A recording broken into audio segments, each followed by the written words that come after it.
Seja muito bem-vindo! Está começando o podcast da Lucy Mello. E por aqui você sabe, o papo é pop. E o meu convidado de hoje é muito pop, hein? É o Alexandre Uli, um dos maiores nomes do jornalismo automotivo do Brasil. Ele tem mais de 35 anos de carreira, é formado em jornalismo, publicidade, passou por renomados meios de comunicação e você já deve ter visto alguma matéria dele ou lido alguma matéria dele na Guia Quatro Rodas, na Rede Globo, na Karen Driver e muitos outros meios de comunicação que a gente vai falar aqui na nossa conversa. Ele tem mais de 2 milhões, não sei nem o que é isso, de quilômetros rodados em testes de carro. Gente, é muita coisa, né? E ele tem também, gente, uma coleção de miniaturas de carros. São mais de 7 mil itens. E um deles, o Lucas pediu que é pra falar, foi presente que o meu filho deu um presente pra ele, deu um carrinho pra ele.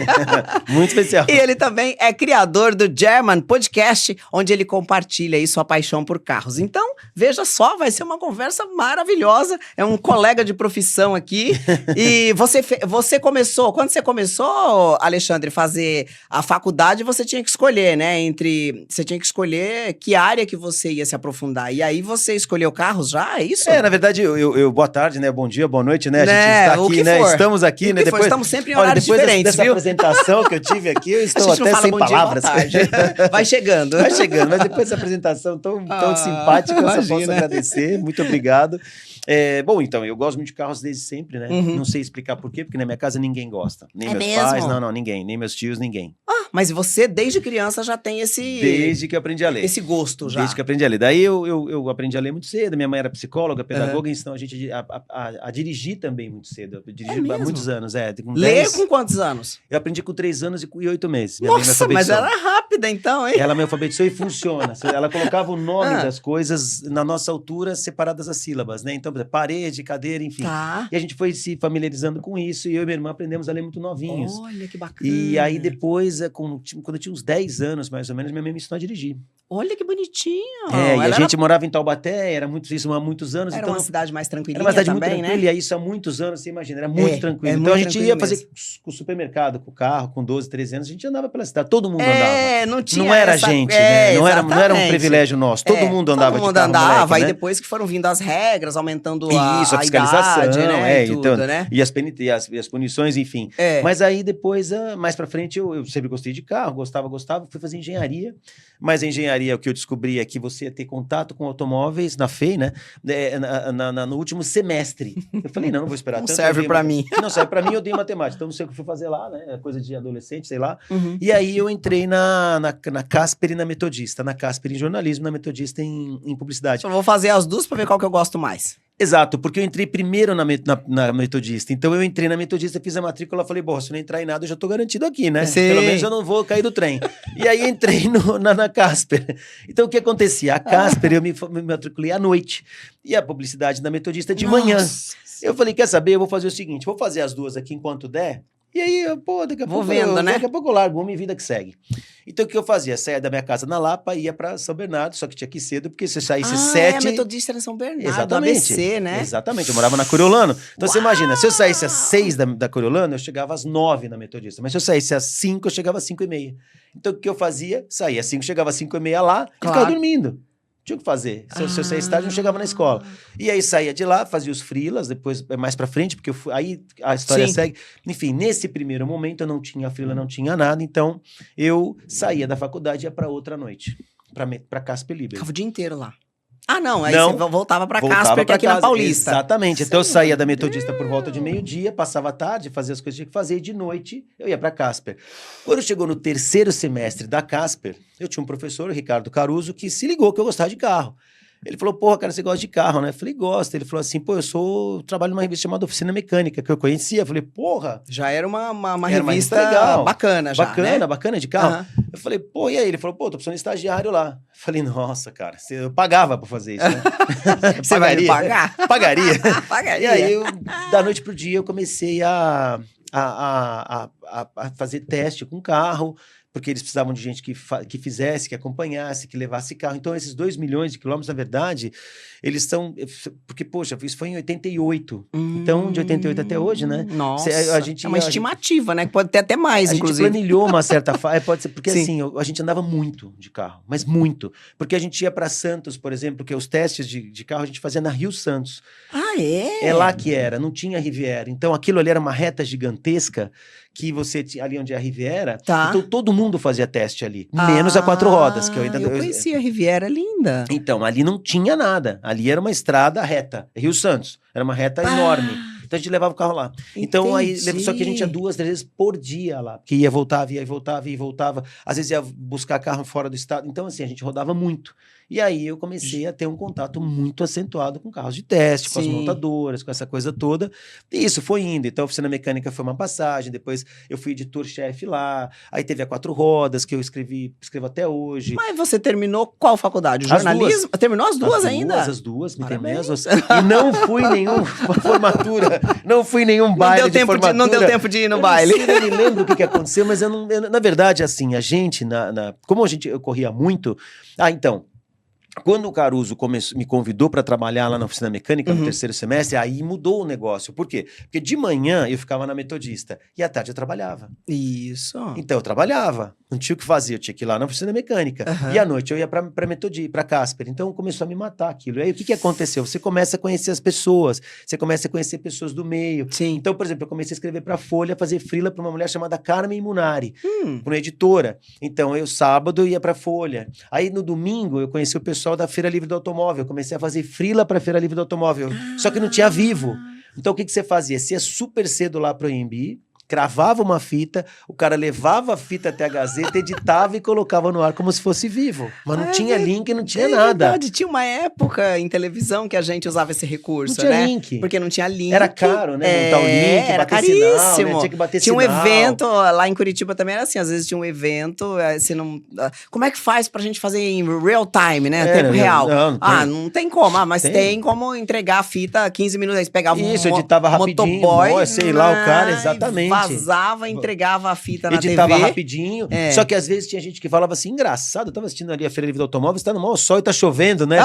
Por quê? Porque dava um delay lá de 1h30, né? 1 hora e pouco, mudava o tempo, o cara acaba... falava, que engraçado, né? O cara tá maior sol lá e aqui tá chovendo. Já puta, tá né? chovendo. Que merda. Mas era uma correria total, então assim, era muito absurdo. Aí a gente Eu já tinha esquecido dessas coisas. Tinha essa correria. Tinha essa correria. Mas era muito legal, foi uma época muito bacana, o jornalismo era uma outra coisa, né? A Folha de São Paulo, pra você ter uma ideia, eu ia fazer freela lá. A Folha já era muito grande. Monstruosa, mas tinha uma sala de freelas. Mas a sala de freelas, a gente conta aqui para as pessoas, chegava lá para fazer um freela.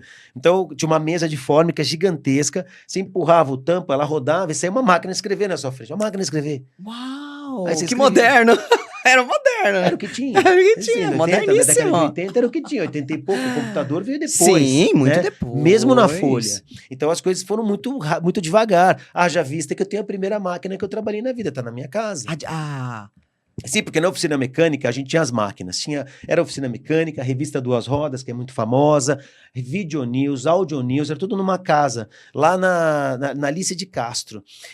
Então as redações ficavam as máquinas lá, não tinha computador. Isso no final da década de 80. As máquinas de escrever, máquinas de escrever, aquelas REM e tal. Sim. E aí eu tinha uma que caiu comigo, que era ótima. Minha máquina era maravilhosa. Era um laptop de hoje. Mas tinha uma coisa legal nisso, ó.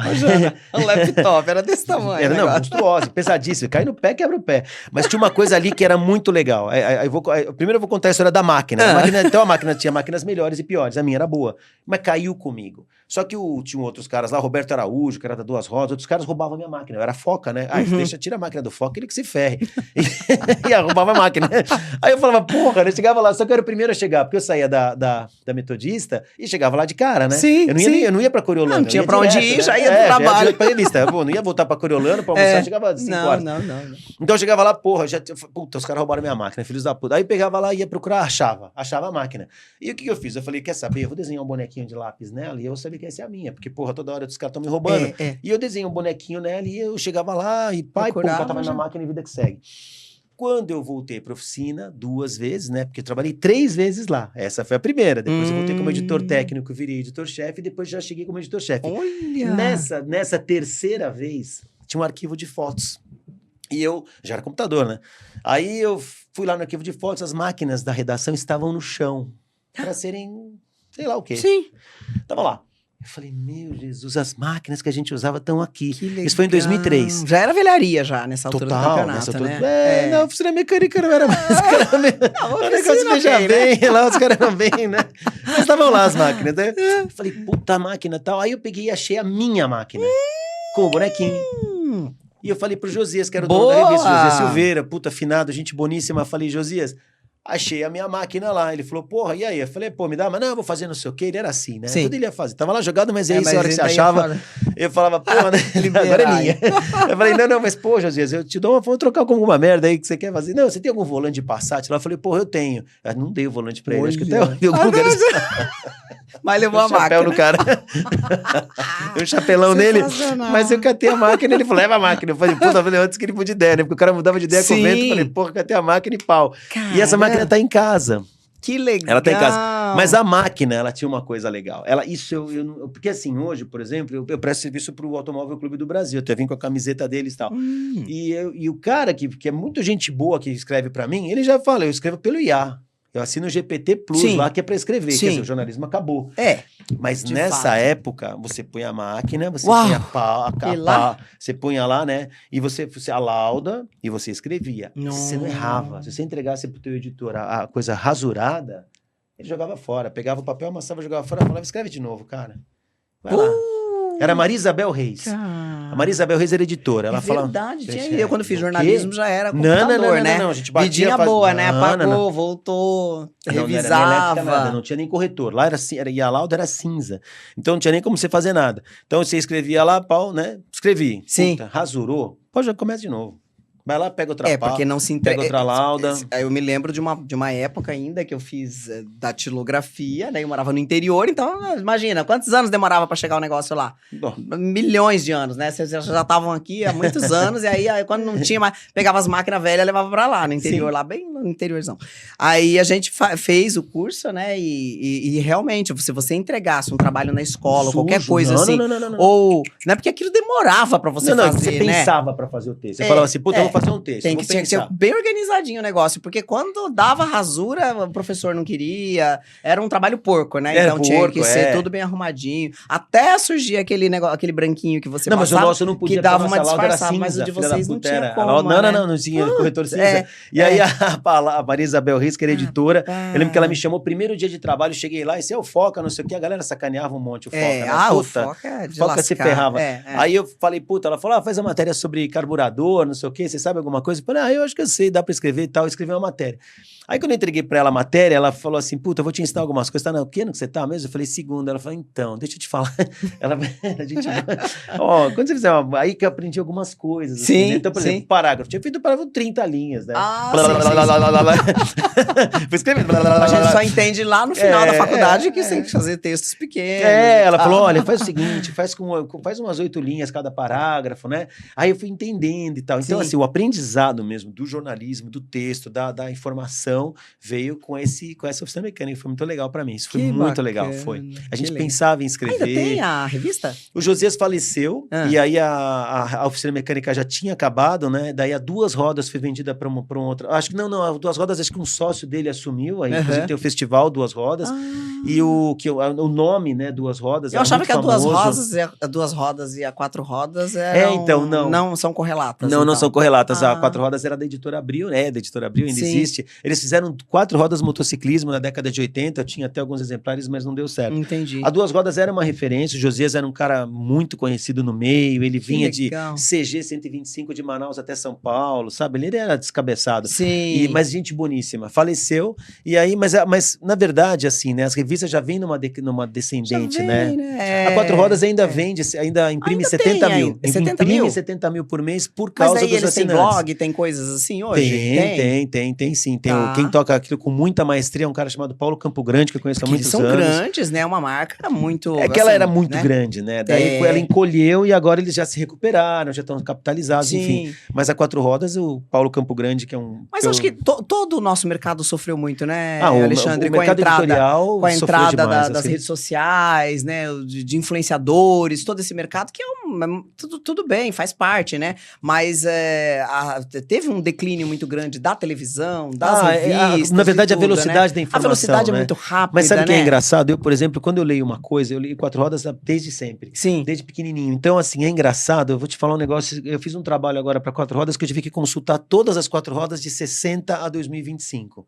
Olá! De verdade.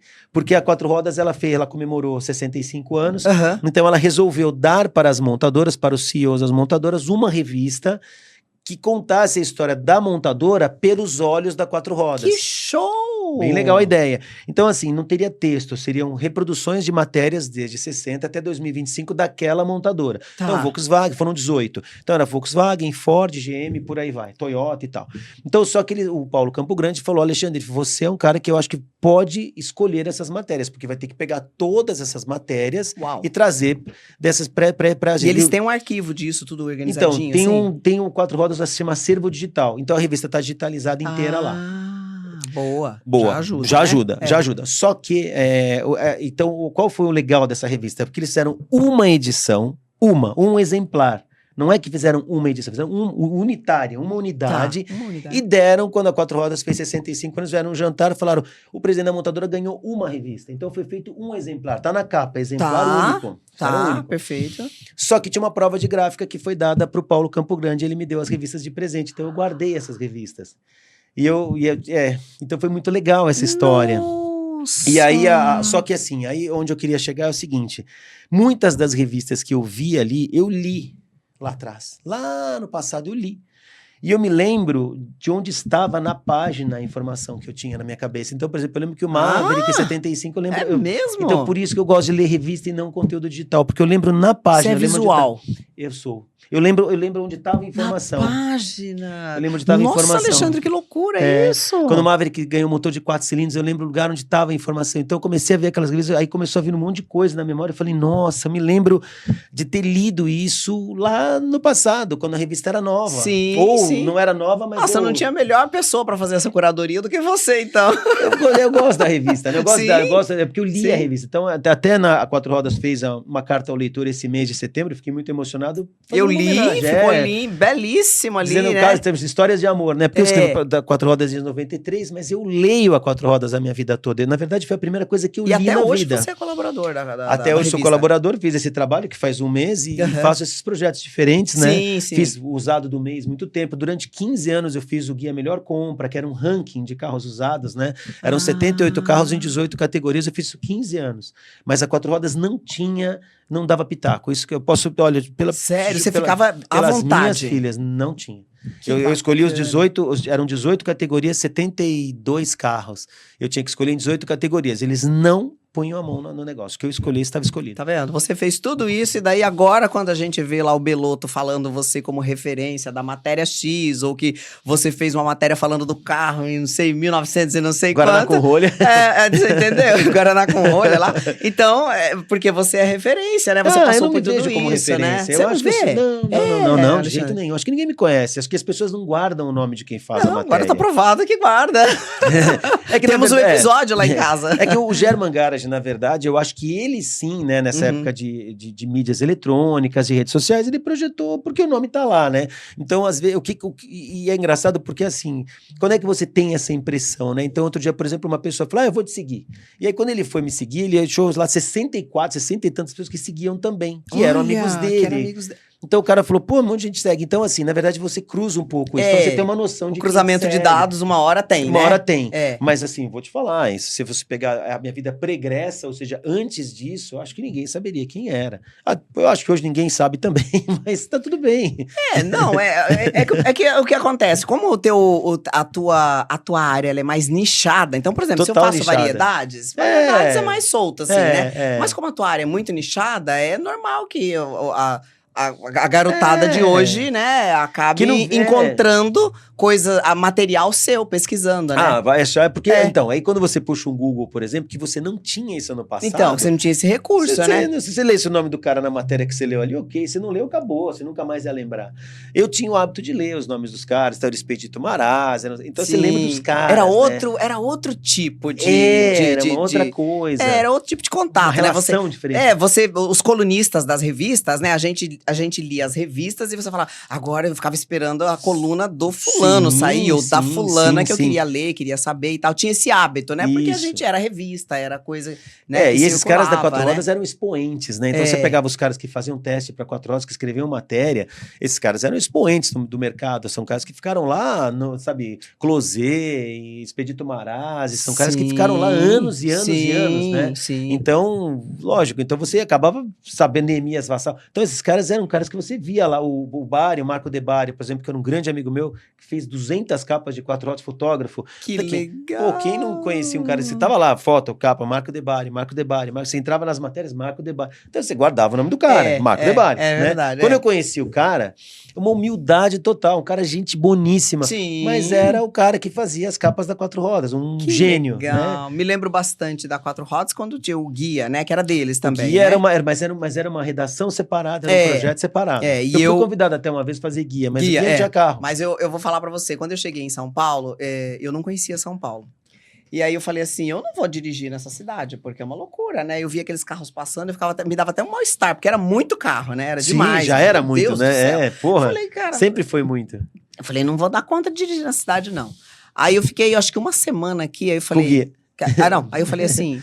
Eu vou precisar dirigir na cidade, porque para se locomover Deixa eu comprar um GPS. Era tão E como eu trabalhava com agências e produtores, eu precisava de agilidade para me deslocar. Claro. Então, eu falei, não vai ter jeito, eu vou ter que... né? Aí, o que eu fiz? Fui na banca, ainda íamos na banca ainda. Fui na banca, falei, me dá um guia 4 rodas. Aí, comprei o guia lá, aí cheguei em casa, vinha um mapa gigantesco assim, que né? você abria. De São Paulo. Ele vinha dobrado. Eu abri o mapa no chão, assim. Era sensacional. Abri o mapa no chão, falei, onde eu estou? Aí eu tive que me localizar, aí eu falei, muito bem, daqui eu vou pra cá, daqui eu vou pra cá, e aí eu também sou muito visual, então isso ajudou bastante. E aí, às vezes, você por pegou exemplo, o jeito, eu tava indo pra... E aí tinha no livro... Continuava na outra página. Até eu entender aquilo, eu padeci. Não, e tinha uma letrinha, um númerozinho, né? Tinha. B, não sei o que, B, não sei o que, não sei o que lá, e continuava B, não sei o que lá na outra.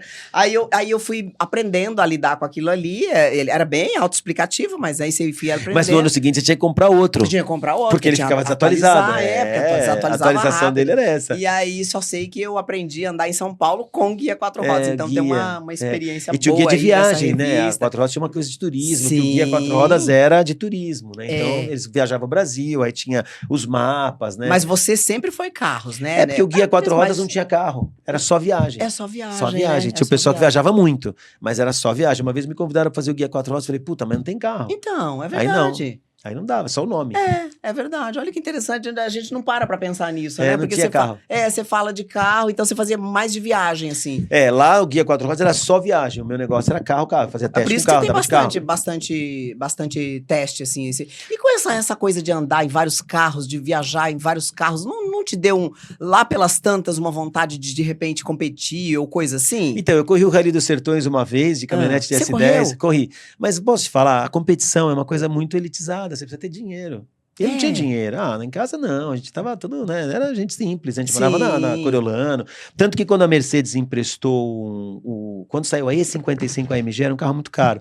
Eu lembro que eu fiz a matéria, então ele custava $246.950. Eu lembro desse número. Era o que custava o carro naquela época. Era uma grana. Sim. Até hoje é uma grana. Não, digo, mas era muito. Era uma coisa inimaginária. Hoje, $250 mil, sei lá, é uma grana pesada. Lógico. Não, pelo amor de Deus, tá mais próximo, muito. Tá mais próximo. Mas não é uma coisa... Mas naquela época era uma quantia astronômica. Sim, fora da... por exemplo, não tinha esse boom de imóveis, então a casa da minha avó valia menos que o carro. Então, é verdade. Então, quando eu levei esse carro para casa da minha avó, porque o carro ficava comigo. Então, às vezes, o carro ficava comigo, mesmo como estagiário. Você ficava andando e tal, mesmo como estagiário, quando eu entrei na oficina mecânica, eu lembro que, assim, logo de cara, Eu comecei a levar uns carrões pra casa, eu falava, mas é assim? Não, é porque amanhã vai fazer foto, então você tem que estar aqui às 8. Então, ao invés de você pegar e vir aqui na Já vai redação com às 8, carro, já vai com né? o carro. Eu ia. Então, Sim. o pessoal lá a vizinhança pensava que eu era narcotraficante, sei lá, porque eu todo dia tava com um carro zero e um monte. Não era um, né? Era um monte. Trocava de carro. Esse cara aí tá mexendo com coisas erradas. Se fosse lá no interior, o pessoal abria a janela assim e já sabe. No outro dia tava todo mundo sabendo da história, então, né? mas tinha carros caros, como essa Mercedes. É. Então eu me lembro que esse carro, a casa da minha avó, era uma casa simples, na Rua Coriolano, que não tinha uma garagem, não era coberta. E aí você entra com uma coisa dessas na garagem, fica lá um carro de 250 mil dólares. Então chamava muita atenção, porque era uma casa muito simples, com um carrão daquele. Então mas ficava com o carro, andava com o carro, né? Que legal. Mas você precisava ter grana para competir. E isso eu não tinha. Então, assim, você pode ver, o Senna era um cara rico, a Univel, que era uma empresa que fazia todas as maçanetas e fechaduras. Todas as pessoas que correm são ricos, são ricos. Com raríssimas exceções. Né? Lógico, né? E hoje, da forma como a coisa está hoje, é pior ainda. Mas naquela época já era ruim, então eu não tinha grana, né? Assim, pra ser Mas piloto. Mas se pudesse, você acha que seria? Mas não é uma coisa assim que você fala, ai meu Deus, eu ainda uma hora vou fazer. Não é isso. Não. O negócio é escrever, é falar de carro. Mas você tem carros, hoje você tem carros assim que tem o carro antigo que eu gosto. Carros antigos, a German Garage tem um acervozinho e aí é ele que eu me baseio, né? E que carros que você tem lá na garagem? Tem Gol quadrado, tem Saveiro, tem Kombi. Eu tive um Gol quadrado. Você teve? Eu tive. Será que é o mesmo? Aquele golzinho quadradinho das antigas? Acho que era 85. Era o primeiro, era o já, como é que é? Tinha uma água e o ar. O era água. O ar, né? O meu era o mais moderninho. Era de 85 pra frente. Já era de 85 pra frente, a de 80... Era água ou ar, não sei. Água. Água, o seu era água. Parece que esse daí era melhorzinho, o outro era batedeira. BO, né? Mas eu tenho batedeira também. É que na verdade... Eu comprei já velhinho esse carro, foi o meu primeiro carro. Foi o segundo carro. Mas eu amava esse carro. É legal, ele é gostoso de andar. Era uma delícia. O primeiro carro que eu comprei, Alexandre, olha, eu não sabia comprar carro, não tinha instrução nenhuma disso. Falei, vou comprar um carro. Aí fui na concessionária, tinha um carro usado lá, falei, vou comprar. Eu gostei do prêmio, Fiat Prêmio, que o Lucas brinca comigo e fala, mãe, já teve uma Ferrari, não foi isso, né? Falou. A Fiat é da Ferrari, uma coisa assim. Aí ele assim, comprei esse carro. Quando eu estava indo pra minha casa, o motor do carro caiu. Tava em excelente estado. Te juro. Assim, o carro maravilhoso. O que aconteceu? E era o Fiat Premium com motor argentino. Você deve conhecer. Era uma bomba relógio, né? E aí me venderam essa porcaria. Na verdade, ele não era ruim, assim. Mas o carro deveria estar ruim, Mas aí né? eu não sei se eles não sabiam mexer, os mecânicos não sabiam cuidar, ou eu levava mecânico zoado também. Ele vivia na oficina. Eu fiquei, assim, uns 6 meses com ele só na oficina. Saía da oficina, Era muito velhinho quando você comprou? Não, era bem bonitinho, era bem arrumadinho, era branquinho, assim. E aí o pessoal falava deu assim, chabu. era um pepino, isso aí é motor argentino, não sei o que lá. Aí eu comecei a entender um pouquinho de carro. Não, mas não era isso que fazia o motor cair no chão. Aí eu peguei e falei, cara, que droga, né? Aí fui lá e troquei pelo Golzinho, que eu paguei até mais caro e era bem mais velho. Eu falei, tá, vou comprar esse Golzinho aqui. Todo mundo falava, sensacional, Gol não dá problema. E, de fato, eu fiquei muitos anos com esse Golzinho, ele era maravilhoso. E andava muito. Eu gosto muito de carro antigo, eu gosto desses Golzinhos, eu gosto dessas coisas, assim, né? Então, é que, na verdade, assim, em 2018 eu passei uma grande dor de barriga, então eu prometi que quando eu saísse daquilo, eu ia ter os carros que eu tinha vontade. Porque teve uma coisa também que foi assim, de 2002 a 2018, eu montei uma empresa que comprava e vendia carro. Então facilitou o acesso aí, né? Muito, porque o jornalismo ele dava uma visão dos carros, da forma jornalística, de tudo. Tá. Agora, o comprar e vender carros na minha vida foi uma coisa muito legal, porque aí eu consegui comprar alguns carros que hoje são inviáveis, Sim. Ficaram muito caros, mas que naquela época não eram tão caros, e aí eu consegui ter esses carros. Que legal. Então isso ao longo da minha vida fez uma diferença enorme. Que legal. Bom, depois do intervalo você vai me falar que carros são esses, a gente vai continuar esse papo, mas agora a gente tem um intervalinho rapidinho. Vamos pro intervalo e já estamos de volta.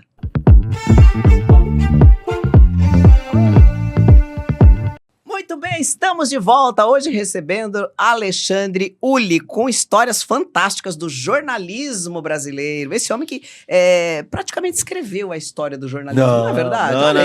Na parte automotiva, você é referência. Não, mas tem muita gente boa. Aceite elogio. Aceita. Aceite elogio. Mas tem muita gente boa nesse meio. Não, tem muita gente boa, mas você faz parte dessa história, né? E sabe o que eu falo, o Alexandre? eu tenho uma visão assim. Eu acho que quando o povo conhece a sua história, a gente consegue ter uma...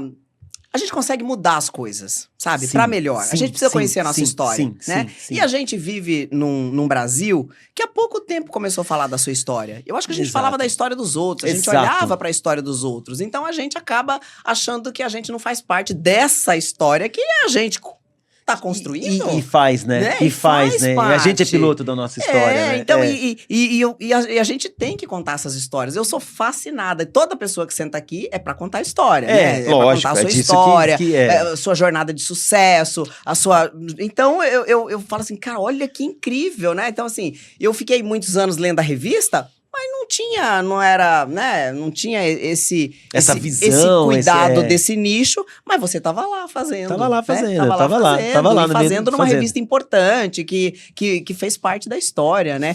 Não é só a revista, não, porque você também fez parte, por exemplo, você trabalhou na Globo.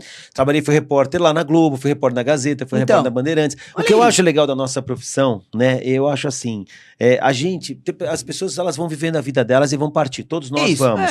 Mas o jornalista, pelo menos eu não tenho que fazer. Fica um rastrinho aí, né? Mas eu acho que o legal é o legado. É o legado. Você pega daqui 100 anos, alguém vai ler o que você escreveu, o que você fez, sei lá, e tá registrado, e fala, pô, olha que legal que esse cara escreveu, puta, como é que esse cara fazia, tipo, aí como é que ele pensava, tipo, o texto dele. Claro que não é pra todos, mas uma parcela, mas uma coisa tá lá. Uma parcela vai, né? Tá né? lá, esse troço, aquela tua revistinha. E a gente tem muito pouca coisa. Eu até passei, quando eu fiz jornalismo, eu fui fazer um trabalho, e era um trabalho de pesquisa. E aí eu falei, eu queria fazer sobre a televisão brasileira e tal, e aí eu fui buscar, né? Informação e tal.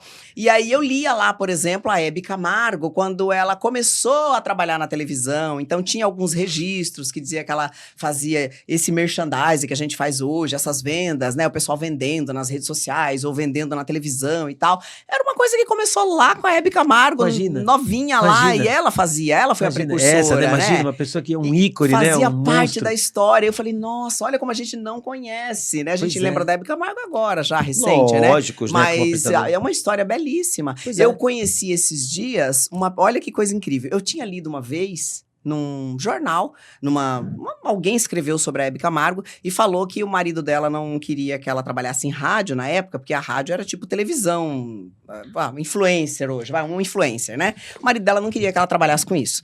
E aí o pessoal da Rádio Nacional parece que chamou ela pra fazer um programa, e aí ela fez, o que a rádio fez? A rádio falou, a gente monta dentro da sua casa. Então montaram um estúdio dentro da casa dela, para que ela pudesse trabalhar, que o marido dela não queria que ela fizesse isso. E aí ela trabalhou dentro de casa.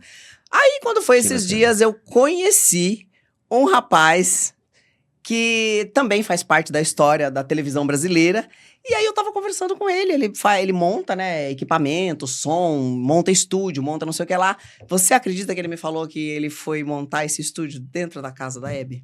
Nossa, e eu loucura. Falei, cara, que é isso? Esse cara. A gente não sabe dessa história. Esse cara que veio aqui, que tava aqui com a gente, que foi o primeiro cara que entrou aqui no estúdio e ajudou a gente a montar aqui as câmeras. Né? Eu falei, meu Deus, eu não sabia disso. Eu falei, eu li essa matéria que montaram eu montei. Que montaram lá dentro. E ele falou assim, eu que montei. Não, eu tava nessa equipe, eu fui lá dentro da casa da Hebe Camargo, a gente montou realmente. Que legal, né? Sensacional, né? Senhor Deus, como é que é isso? Então, e é legal porque o jornalismo, ele te dá a chance de ter acesso a essas matérias, ou te dá acesso a ter a pessoas especiais que você não conheceria de outra forma, né? É verdade. Sei lá, um dia que eu almocei com o Fangio, por exemplo, com meu irmão. Então, assim, são coisas... Porra, né? O Fangio morreu faz muitos anos, Quem era né? o Fangio? O Juan Manuel Fangio, que é pentacampeão mundial de Fórmula 1. Um cara que, pra quem gosta de carro... Ah, tá. É uma referência, né? Então, por isso que eu perguntei. O Senna era fã do cara, então, né? Imagina, eu conheço né? do Senna pra cá. Então, mas o Fangio era um cara muito famoso, muito conhecido, que veio pro Brasil pouquíssimas vezes, pelo menos que eu sei. Em março de 93 ele estava aqui, em março de 93 eu fui fazer uma matéria, almocei com o cara. Puxa. E ele sentou na nossa mesa e ficou com a gente. Acesso a isso é fantástico, né, entrevistei não o Senna. Então, assim, isso é legal.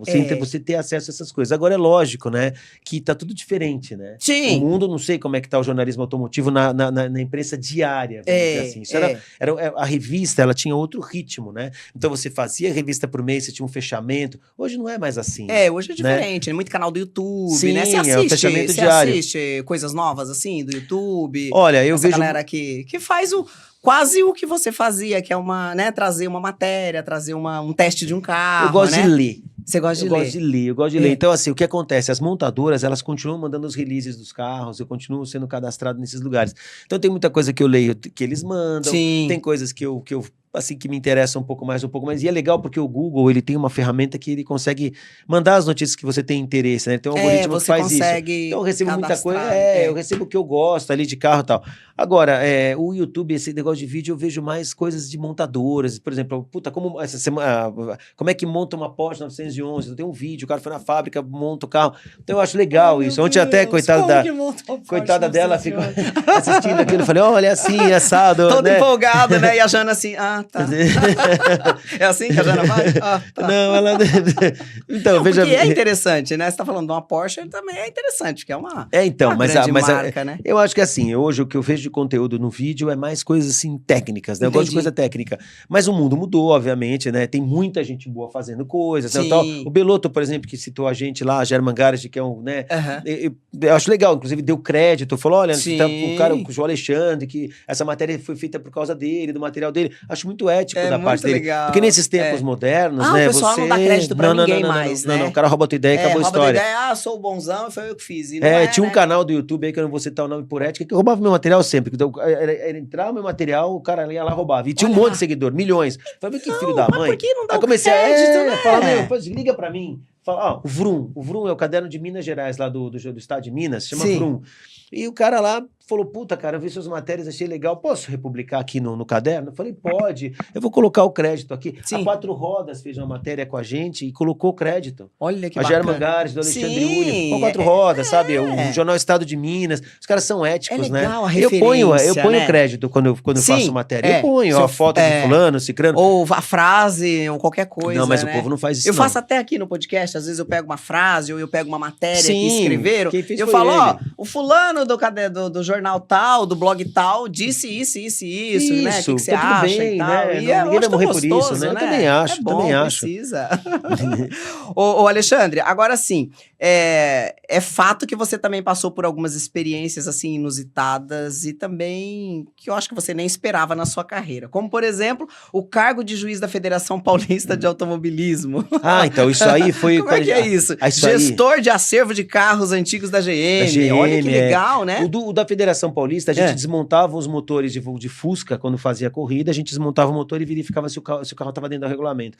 Tinha muito nó. Né? Assim? Na época era, não sei como é que é hoje, da FASP. Que bacana. E aí a gente ia lá, então... Nossa, mas era uma trabalheira, então.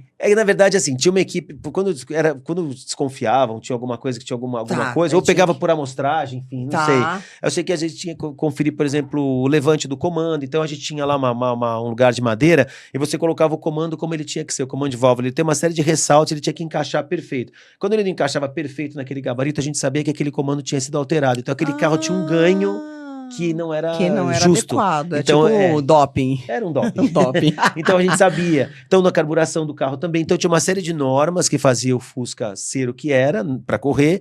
E se o cara driblasse essas normas, a gente estava lá para coibir isso. Foi legal. O negócio da GM, tinha um cara chamado Luiz César Fanfa, que era o gerente de assuntos institucionais. Era um cara muito legal na GM. E a GM tinha um acervo próprio de carros que iam fazer parte de um museu.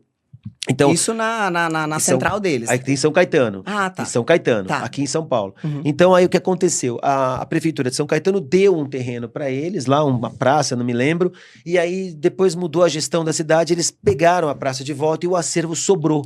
E esses carros foram depois para Ubra, onde eu fui pesquisador também.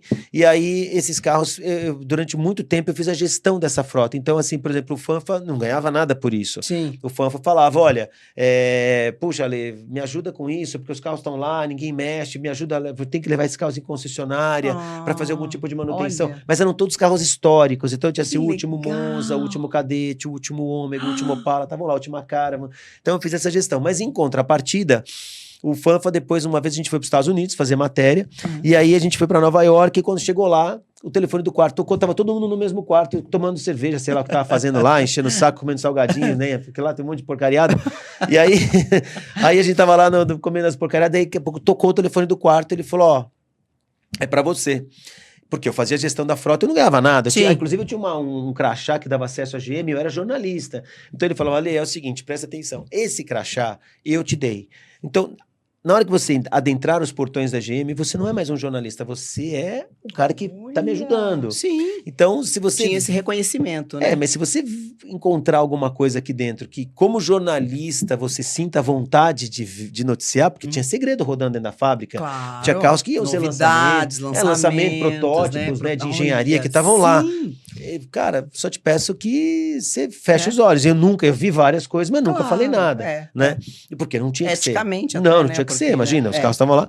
E eu fazia aquilo com o maior prazer, o cara era meu amigo e vida que segue. Só que quando a gente foi para os Estados Unidos fazer essa matéria, eu cheguei lá e aí tocou o telefone e falou, é pra você. Eu falei, como é que sabe? Ele falou, porque é pra você, vai lá. Aí a mulher virou pra mim e falou, ó, o teu carro chegou. Eu falei, que carro? Ela falou, o senhor tem que vir aqui embaixo buscar. Eu fui lá embaixo, então a GM americana entregou, eles estavam lançando o Corvette Hardtop nesse momento, um Corvette novo. Então ele estava sendo apresentado no Salão de Nova York, é por isso que a gente estava em Nova York. E o carro que estava sendo apresentado, a GM me deu na porta do hotel. Chegou uma plataforma e descarregou o carro lá. Então quando a gente chegou no salão para ver o carro, a gente estava com o carro. Então foi sensacional. Até o ronco tem do até carro um ronco aqui embaixo. Até uma sonografia, uma sonorização. Deus, é perfeito. Tá vendo? Ele tá embaixo. Então a GM emprestou esse carro e a gente foi pro Salão de Nova York com o carro, que era um lançamento. Você quase...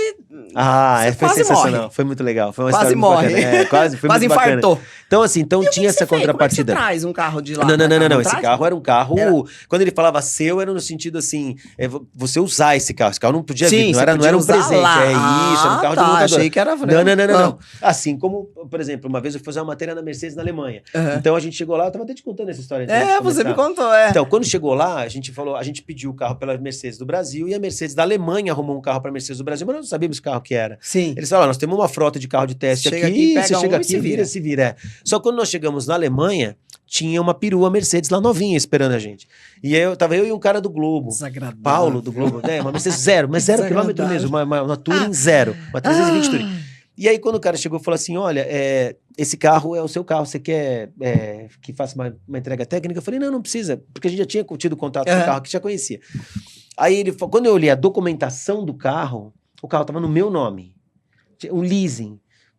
Aí eu olhei aquilo e falei, nossa, mas que coisa estranha. Nunca vi na minha vida isso, né? Porque quando você pega um carro de teste aqui no Brasil, por exemplo, ou em qualquer lugar que você vá, é um contrato de comodato que dá. Lá fora tem outro tipo de contrato, mas é mais ou menos sempre a mesma coisa, né? Não sai assim de boa, né? Não, é um contrato de comodato. Se atropelar alguém e matar, fala, o carro tava com o cara, não é da montadora. É da montadora, mas não tava comigo. Os direitos você tem certo. Exatamente, é um comodato. Você não tá pegando o carro emprestado. É um comodato, é um contrato bem interessante, assim. E quando chegamos lá, não, esse carro tava no meu nome. Eu falei, Alexandre Uli Ramos, falei, porra, mas no meu nome. Esse eu vou levar pra casa. Eu falei, veja bem. Falei pro cara que me entregou o carro, né? O carro tá no meu nome? Ele falou, tá. Eu falei, por quê? Ele falou, não, porque em alguns casos, né, a gente coloca o carro no nome do jornalista, faz um contrato de comodato, ele assina um contrato de leasing, ele assina uma licença aqui que a gente tá emprestando o carro, que tá sendo feita essa operação. E aí, você querendo ir pra Polônia, por exemplo, que não fazia parte da comunidade, você não consegue sair com o carro, se ele tiver no nome da Mercedes. Entendi. Então você teria que passar numa embaixada, a Mercedes teria que fazer uma autorização, traduzir pela embaixada para você passar lá na fronteira e o guarda fala, não, ok, o carro é da Mercedes, mas você está saindo com ele da comunidade, então você pode entrar aqui. Se o carro tiver no seu nome, ele é seu, você pode fazer o que você quiser, você pode ir para a Grécia, para onde você quiser. Para a Grécia não, no caso, que era a comunidade, mas enfim, para a Rússia. E para onde você foi. Para onde você for. A gente andou com o carro por lá. E aí, só que na hora que eu peguei esse carro, que eu estava recebendo o carro, eu falei, nossa, que interessante que você me contou, né? E nunca ninguém roubou o carro? Aí o cara ficou olhando pra minha cara, assim, tipo... Tinha que ser brasileiro. Pra ter uma ideia dessa. Sabe aqueles 5 segundos constrangedores, assim, que passa do social, sabe? Porque tem uma hora que o cara olha pra tua cara, passa do social, né? Tem uns 2 segundos sem falar nada, você fala, mas se ele ficar muito tempo olhando, você fica constrangido. Você fala, puta, acho que eu falei uma merda, né? Aí, só que o burro do cara aqui, né, ao invés de pegar e botar a vela no saco, pegar o carro e se mandar, pergunta de novo. O cara falou, não é possível, o cara é muito idiota. Aí eu falei assim, ele falou assim, né? Eu perguntei pra ele assim, nunca ninguém roubou o carro, né? Aí ele falou assim, ele pensou esses 5 segundos constrangedores, olhou pra minha cara e falou assim, olha, eu nunca ouvi, não entendi sua pergunta. Perfeito. Aí eu falei, Foi ótima educado. hora de você pular fora, né? Hora de você sair. Hora de você falar, pô, Uma boa peraí, deixa, né? fiz cagada, Boa né? deixa, Falei besteira, né? não. Aí você falou, então peraí, já que não entendeu, eu pergunto de novo. Veja bem. Você é jornalista. Vamos lá, né? Você é jornalista, vai fazer o quê? Perguntar de novo, né? Ninguém roubou o carro. O cara mais de 5 segundos olhando pra tua cara com cara de bunda, né? E você também, vou né? ter que responder Sabe essa aquela cara de pergunta? gaveta, assim? Sério? O cara, pô... Aí ele falou assim pra mim. Ele falou assim, olha, eu trabalho na Mercedes há 25 anos, eu sequer ouvi falar isso. Ele deu essa resposta, desse jeito, com esses termos. Eu falei, tá bom, obrigado, até logo. Aí não vai falar mais nada, né? Já ficou bem claro. Ok. Porque ele não sabe que quando a GM lançou o Corsa, aqui em 93... A GM, naquele momento, em alguns carros, eles esqueceram o documento de transferência dentro do carro. E teve gente que um cara vendeu o carro na boca em São Paulo. Essa é uma história pouquíssimo conhecida, mas é verdadeira. Tem um cara que vendeu um carro aqui, porque nessa época o documento não era eletrônico, não era nada. Verdade. Você reconhecia a firma, não tinha o controle que tem hoje. Pois o cara com esse documento... Você não tinha como rastrear, né? Pois é, mas deu maior zebra isso aí, porque o cara vendeu o carro lá no coisa. Então, assim, tinha jornalista que pegava o carro, por exemplo, um carro de luxo na sexta-feira para alugar para casamento. Eu não vou nem falar nada, porque se eu falar o lugar, a pessoa que tá vendo vai saber que é ele. Vai matar a charada. Vai matar, mas o cara pegava o carro de teste... Passear. Pra alugar para casamento. Pra alugar, ele alugava. Alugar para casamento. Por exemplo, um diplomata, que era um carro novo. Então a pergunta que você fez era super pertinente, né? O rapaz... Seja bem, morando no Brasil era, mas alemão não. Alemão, como assim? Alemão, né? cara, Mas aqui tava normal você fazer uma pergunta perguntar um negócio desse. E aí, quando eu cheguei de volta com o carro, eles nem olham pro carro. Pra eles não é nada, não olha, vai conferir nada. Você chega com o carro tinha 5 mil quilômetros, peguei 0. Você assina um papel lá, um termo que tá devolvendo o carro, fazendo como se fosse um termo de transferência do leasing, acabou a história. Não, nem olharam pro carro, nem nada, nem se estava arriscado, se tinha roubado alguma coisa do carro. Nada. Por isso que eu gosto da Alemanha. O carro ficou lá na Alemanha, Mercedes. Ô, Alexandre, e nessa... Bom, você falou aqui das perguntas, né? Que foi uma brincadeira, mas as perguntas sérias... você teve a oportunidade de entrevistar muita gente legal, né? Ah, sim, o Fanjo. Dentre esses, qual foi, assim, que você fala, cara, isso eu não vou esquecer, vou levar, assim... Eu entrevistei o Marcos Pontes na NASA, entrevistei o Fanjo, né? O Fanjo não foi uma entrevista, o Fanjo foi uma coisa legal. O Marcos Pontes nosso aqui, nosso brasileiro. Eu fiz uma matéria na NASA uma vez, porque eu fui editor de uma revista de avião, chamada Avião Revi. Então, a Avião Revi foi o momento em que eu... Como eu gosto muito de carro, foi o momento em que eu tive que me reinventar, porque eu não entendia o que o pessoal que lê Avião Revi entendia. Pois é, que loucura. Então, avião é um negócio completamente... assim, porque o cara se especializa em caça da Segunda Guerra Mundial americano. Então, ele sabe tudo de caça da Segunda Guerra Mundial. O cara se especializa em avião da Segunda Guerra alemão. Sim. Então, o cara sabe tudo. Então, assim, ou avião comercial da década de 70. Então, os caras que são leitores, eles são muito bons. São bons leitores. Eles têm um nível de conhecimento, assim... nichado muito específico. Então, quando eu entrei como editor da revista, de avião... E editor ainda. Editor, então, porque, enfim, a revista tinha tido uma situação e eu tive que entrar no lugar de uma pessoa e entrei pra... Eu ia entrar na Carro, mas nunca consegui entrar na Carro, não dava, não sei, que era uma revista da mesma editora. Então, eu acabei entrando na Avião Revi. E a Avião Revi foi uma coisa muito especial na minha vida, porque me colocou em contato com a aviação, que é a segunda paixão que eu tenho. Adoro avião. Mas só que eu tive que mergulhar na aviação. Então, assim, por que eu... Que nem, por exemplo, por que um 737-700 é de um jeito e um 737-800 é de outro? O que diferencia um avião do outro? Então, você tinha que saber. Aí, fiz matéria na Boeing, fui na fábrica da Boeing fazer matéria, fui na NASA, fui na Embraer. Então, teve lugares que eu fiz matéria, assim... Puta, que foi muito legal e que se eu tivesse pagado, eu não teria conseguido fazer essas coisas. Então, assim... acho que não tem pago, né? Não tem. Agora, por exemplo, você fala assim, quem foi um cara que marcou foi o Fanjo, porque era um cara que, pra quem gosta de automóvel, sabe quem é. Ele era uma referência. E foi uma coisa completamente inusitada, a gente nem tinha lá ido lá pra entrevistar o cara, ele tava lá porque ele era uma figura. Foi? Onde foi? Tinha um clube, que eu sempre esqueço o nome, que é aqui em São Paulo, o Cláudio, que faz o podcast comigo, a gente tem o nosso podcast de carro. Sim. Ele sabe o nome e eu esqueci. Mas é um clube que tem aqui no Pacaembu, que era um clube que o pessoal fumava charuto e tomava conhaque. Não sei qual que é a lógica, mas chique, enfim. Né? É chique. Mas é chique. Sofá, né? Chesterfield. E foi nesse lugar que a gente foi lá e era um lançamento de algum produto e o Fanjo tava aqui. Isso foi em 93. Tanto que se você entrar na internet, você vê que ele estava aqui quando o Senna correu, eles se encontraram depois do Grande Prêmio, acho que foi em março, se eu não me engano. Olha... E aí ele tava lá. E aí quando eu cheguei com meu irmão, eu trabalhava numa revista de caminhões, e aí fazia teste de caminhão. E aí a gente chegou lá, era Brasil Transportes, eu acho. Aí ele chegou, a gente chegou, e tava o Fangio lá. E eu nem tinha visto que o Fangio ia estar, mas o meu irmão tinha visto lá o convite. Falou, Ale, acho que o Fangio tá aí, né? Eu falei, o que o Fangio tá fazendo aqui? Ele Teu falou, irmão não é jornalista? Não. Aí ele tem juízo. Aí ele escolheu coisa melhor, né? Pra fazer, né? Aquela piada sem graça. Estúdio. Pensar que é estúdio foi fazer jornalismo. Então, exatamente. Então o cara teve um pouco mais de juízo. Mas ele chegou e falou, pô, acho que é o Fangio que tá ali, né? Eu falei, pô, esse Fangio tá aqui? Ele falou, não, mas tá aqui no convite, ele tá aí. Eu falei, então, vamos lá falar com ele, né? Porra, o Fangio. Bom, quando eu vou falar com esse cara de novo, né? Já era um velhinho. Aí chegamos lá no cara, bati nas costas dele, falei, o senhor é o Fangio? Ele tava com o intérprete, olhou pra trás e falou, sou. E virou de costas pra mim. Eu, gente, desgraçado. Pô, não tem nada contra, mas porra, esse sacaneou comigo, né? Me deu as costas.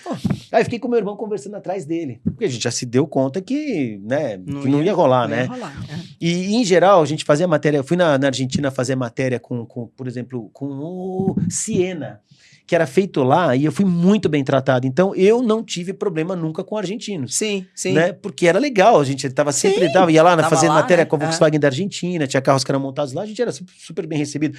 Mas com ele eu dei azar. Falei, porra, o cara me ignorou, né? Que droga. E aí fiquei com meu irmão conversando atrás dele. E o carro dele, ele andava num carro que chamava 300 SL. E o carro dele tinha uma característica que chama comando desmodrômico. Não me pergunto o que é, mas é isso. Não, senão seria mais um podcast pra gente explicar. Deixa pra lá. Mas a gente tava falando sobre isso. Falei, Gui, esse cara pilotava esse carro que tinha o tal do comando desmodrômico. E ele ouviu. E ele virou de costas e falou assim, você por acaso sabe o que é comando desmodrômico? Eu falei, eu sei o que é. O comando não tem mola, ele empurra e puxa o balanceiro, a Ducati 10, mas assim também, enfim. Blá. Sim. E ele gostou.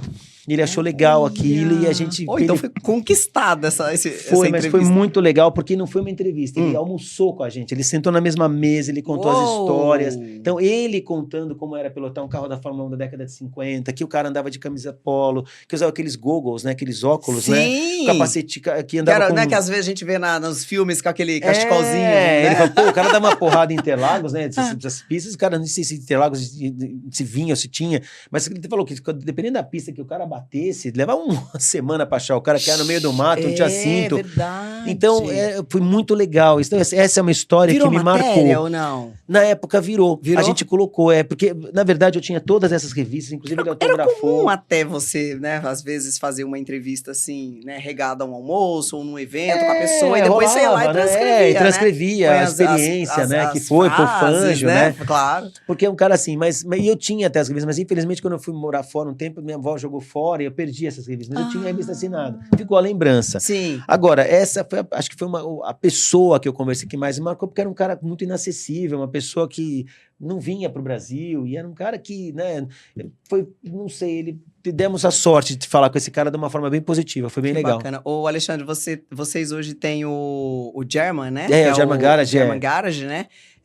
Tá no canal do YouTube? Tá no canal do YouTube, tá Qual fazendo German Garage BR, tudo junto. German Garage BR. Tudo junto. Pra encontrar lá no YouTube, né? Pra encontrar. E no Instagram é german.garage.br e no Face é german.garage.br. É só sobre carro nacional, é só sobre isso. E você sabe que eu conversei com umas pessoas aí que te conhecem mais profundamente, e elas me falaram assim que você é um cara que ajuda muitas pessoas, que você dá assessoria, dá pitaco, conversa e tal. Aí eu preparei umas perguntas aqui e eu queria que você ajudasse a gente. Consultoria, hein? Bora? Só aqui pra isso. Só pra gente se divertir aqui, ó. Qual carro uma pequena família brasileira média de 2 filhos pode ter que seja espaçoso, econômico e que tenha um bom desempenho? Usado a zero. O que você indica? Então. Vamos... Usado? Vamos fazer um... Então, será que vamos usado? Não, vamos zero. A pergunta é assim... O que tem aí? A pergunta tem no mercado hoje? É uma pergunta capciosa. Capciosa. Por quê? Né? Ela é uma pergunta capciosa. Capciosa. Não, porque assim, o carro, na verdade, era o que eu fazia para 4 rodas. Então, assim, todo carro, ele tem que servir para alguma coisa. Isso. Não importa qual, mas ele tem que servir. Sim. Então, assim, vamos supor, um carro pequeno, pode ser um carro pequeno, vai ser um SUV, vai ser um utilitário esportivo, vai ser um SUV. Não, é um carro pequeno, mas que... Um carro pequeno não, um carro que seja, que eu falei, espaçoso, porque família tem que ter espaço, né? Porque para 2 filhos. Tralha, coisa arada. Um carro zero. Então, vamos lá. Hoje, na atualidade, né? Eu, pessoalmente... Porque tem tanta coisa no mercado que quando você vai pra comprar, você fala, tá, e aí? Começa por onde, né? E eu acho que assim, ó, por exemplo, eu acho assim, Eu gosto muito de carro usado. Eu vou te explicar por quê. Eu gosto. Eu vou te falar. Até foi isso que eu fiz na Quatro Rodas a vida toda, carro usado. E por que que eu fazia usado? Porque o usado, na minha visão, ele é sempre um carro que você vai pagar o preço... Por exemplo, vamos supor, um carro zero, vai, sei lá, você vai pagar 80 mil, 70 mil reais num Kwid, sei lá. Nossa. E você vai com 70, 80 mil reais, você vai comprar, às vezes, um carro usado, 2021, 22, 23, que vai ser muito legal, né? Então, por exemplo, você pega, às vezes, um valor de um HB20 zero, você compra um T-Cross 23, 24, um carro seminovo, que tá bom. É uma boa dica, é uma boa consultoria. Então assim, eu sempre olho para o mercado de seminovos como um mercado muito, muito importante. Por quê? Porque o carro zero... Mas eu acho que essa coisa que você falou aqui é saber comprar. Na verdade, o problema é o seguinte... coisa que às vezes as pessoas não sabem, né? Uma coisa meio, né? Então, porque o carro seminovo, lógico, você cai no mar, né? Você cai no mar, então tem 1000 possibilidades. Tem o estado do carro, tem a procedência do carro. Lógico que existem ferramentas para você poder coibir qualquer tipo de coisa que possa te acontecer. Claro. Mas, por exemplo, se você falasse para mim, você tem... Então, a pergunta, vamos supor, Alexandre, eu quero comprar um carro para 2 pessoas, que tem que ser um utilitário esportivo, até 150 mil. Aí você vai afunilando isso, entendeu? Senão fica muito... Fica amplo, né? Eu posso falar qualquer coisa. Não, eu posso entendi. falar, vou te dar mas eu acho que as dicas que você deu aqui já ajuda, né? Se fosse um carro de 100 mil, por exemplo, 100 e poucos mil, eu pensaria num seminovo como um T-Cross, como um Nivo, você entendeu? Bastante espaço. Sei lá, um carro que são bacana, seminovos, são ainda bons, às vezes até na garantia de fábrica, dependendo do ano, e vai embora. Porque hoje em dia, eu falo assim que no mercado tem muita pegadinha com carro, né? Tem um negócio assim, tipo, não sei o que, motor com, como é que fala? A correia banhada a hora que quebra, essas coisas? Eu tenho assim, turbo. Sim, tipo turbo, 1.0 turbo. Putz, é uma tristeza, né? É um sufoco, né? Você vai lá. Depende do carro que você teve antes, você vai lá, você fala, cara, como assim turbo, né? Então, eu falo que tem muita pegadinha, né? Tem. Bom, outra coisa. Para alguém que gosta de carros antigos, você acha que existe um modelo obrigatório na garagem? Qual seria? Então, o carro antigo cai no mesmo problema. Por quê? Porque você tem gente que gosta de Fusca e tem gente que odeia. Tem gente que gosta de Opala e tem gente que odeia. Tem gente que gosta de Maverick e tem gente que odeia. Então, assim, eu acho que certos carros são universais. Por exemplo, Fusca pra mim é um carro universal. Eu adoro Fusca. Mas eu adoro Fusca. Sim. Né? Não é todo mundo, né? Então, conheço gente que odeia. Fala, puta, não quero. Aí tem uma coleção, não vai querer um carro Não. Então, e se a pessoa for pequenininha, pior ainda. Porque o Fusca, ele tem um painel extremamente alto, né? Pra um cara pequenininho. Como é que se dirigia Fusca, né? Então, dirigia, botava almofada no banco, subia.